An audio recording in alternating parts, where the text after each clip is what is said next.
Well, apologies firstly for the delay in in getting this video up to review. One of probably the best game of rugby the All Blacks have been involved this season in terms of entertainment. Well, to be fair, there've been quite a few of those today. If you count the game South Africa, but yeah, look, certainly this was a game that pretty much show what this was rugby at its best. So look, about the delay, the game took place 9 a.m. local, and had a couple of things in the mid morning. So but I did have a chance to did follow the game where there's audio, video, certainly the first half. And look, I guess the first half, from an All Blacks point of view was, we just continued where we left off against Ireland. The scrums, we absolutely dominated the French up front. Mighty Williams has, really had a sensational fortnight and absolutely dominated the French scrum. Look, they lost Tatapu early, and it took a while for them to settle, the French to settle. But look, it was no doubt at the stage the All Blacks were the dominant team in the first half.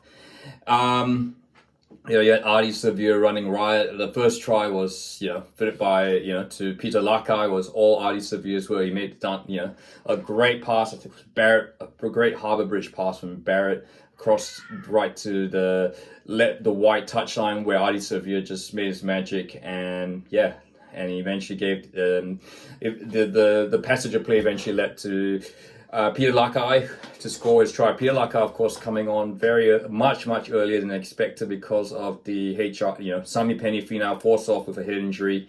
So his season's pretty much done, I would anticipate. But Lakai did really well, was really good carrying the ball. A great foil for Savea. So that is an All Blacks performance that he'll be pleased with, a perfect foil for Savea and Wallace Satiti, who again were absolutely excellent. It was a performance that with plenty of positive. There was no negatives. And Roy Gart signing at halfback was a great call, and I think you'd have to say he's pretty much got the number 9 jersey now for the foreseeable future. He just looked really dangerous, with that little space. His pace and vision in the game were really good. And as I will mention later, it kind of felt like the All Blacks game kind of fell apart in the second half without him. Look, so that's Roy Gart. I think, speaking of players who kind of booked their, stake their claims on the jerseys, I've talked about Vai earlier this year. Another one's to Mighty Williams, and I think at this stage it is going to be very hard for Ethan de Groot to get back into the, to reclaim the number 1 jersey that, at the start of the season, he pretty much placed a mortgage on. Certainly events on this tour have conspired to get, kind of gone against him. Mighty Williams grabbed this opportunity and is pretty much our number 1 choice loose head. And look, I think it will be injury or I do anticipate Ethan de Groot will probably play against Italy. The fact is, I think Tamati has had such a massive month of rugby, probably deserves a break. So, but it's a good problem to have, though. I think you'd much rather have 2 quality players, young players, competing for one position, and it just boost competition. You got to think, and of course, don't forget Ofatunga Fasi. You got Pasilo Tosi on the other side. There's there's a lot of there is a lot to look forward to this All Blacks team potential. And look, the result wasn't what we would have hoped for. I think certainly, look, this tour has been kind of exceeded expectations. In fact, we've got a win against England. We beat Ireland. If we beat France, I think we would be absolutely on cloud 9. And almost certainly, who would have thought we'd be winning the last, or you would have 100% for this end of year tour. But look, it's I guess this defeat kind of puts the All Blacks in a dose of reality. It was a close defeat, and these things happen. But there was certainly a lot to learn from this game, which I'll I think, and let's I'll just quickly cover that in a moment. Yeah, because that second half, look, I don't know whether you could count it. I guess, could it be the fact that the All Blacks have had, they've had a tough game against England. Then they had less than a week to recover against Ireland. I guess maybe there was a sign of a bit of fatigue amongst the players after playing two very, very hard physical games.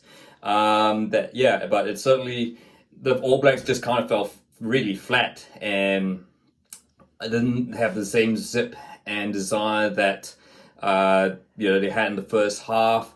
The French, of course, got that try late on in the first half, and that kind of, I guess, it's always never a good thing to concede a try to the opposition so late to halftime, and particularly when they've been so far behind, we didn't take a. The All Blacks probably maybe should have taken a few more points in the first half, put more points on the board, I should say. But yeah, look, France, I think France 7 points down. They kind of felt, if we've got a shot here. I guess I should have probably said this early in the week. Of course, I mentioned, that French team. There's a lot of names I'm not familiar with, and yes, it was pretty much a hybrid. Young French team, of course, that subsequently after I put a video, there's that story about Jalibert, the first five. So they brought Ramos, who's normally a fullback. They brought in Burgos at fullback. I can tell you what, that French winger at 11, he was absolutely electric. Along with Burgos, they were absolutely electric in the second half. It kind of felt the French decided to wake up, and yeah, look, they're not one for not using this analogy is going to be probably poor, but certainly a better defense than what the French put up in 1939. But yeah, look, the French absolutely had that second half. It kind of felt like they were fresher, more motivated, and of course, once the French are in momentum, you've seen in the past how the French crowd, they love, when their team's on the up, there's nothing like it, and the French machine, whether it's football or rugby, they're just unstoppable. When things aren't good though, they just absolutely turn, things can turn really nasty. But look, in this case, the French players, credit to them, credit to Dupont, all the players, and the substitutions. They brought a certain lot of energy in the second half, and yeah, they just, they put the All Blacks on a lot of pressure. There was bad decision making between the players, passes that should be made. Look, I guess you had question marks about Scott Barrett's decision making, in terms of taking points. It kind of maybe look. I think from perspective, I think taking the three when we were 4 down, taking the 3 when we were 4 down. I kind of backed that call because I think there was still a lot of time in the game. I just don't think we executed. The play we just didn't execute. At the end, and that is just that will magnify the decision by Barrett. Look, there's been a lot of talk on the comments about Scott Barrett should have just why did he take the 3, just go for the win? But I think the fact is, the French defense was very good. You take the points, and the fact is, 1 point, if the French concede a penalty, it's a kickable goal, and Damien McKenzie's been kicking like a metronome on this tour, so it made absolute sense. I don't think it was a dumb decision at all. We just didn't execute it at the end, and the French defense held out. So you got to give them credit for that. I think you don't lose games. Yes, you might. On the scoreboard, you might. There's a certain moment there, but yeah, the All Blacks just didn't turn up. Look, I mean, I don't think, and the referee. Look, I think there is going to be a lot of calls on this Georgian referee.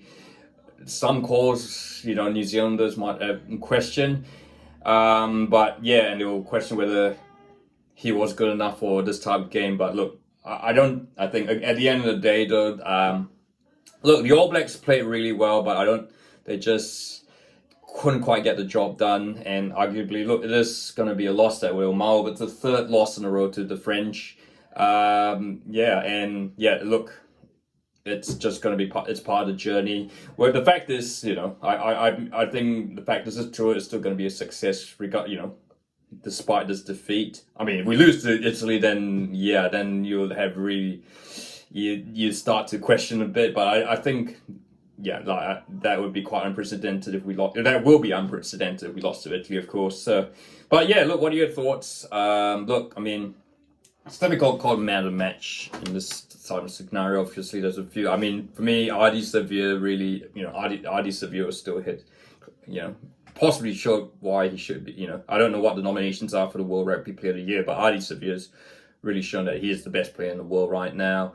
But yeah, look, it is. It is. I kind of feel this is a bit of a bump rather than a big wall.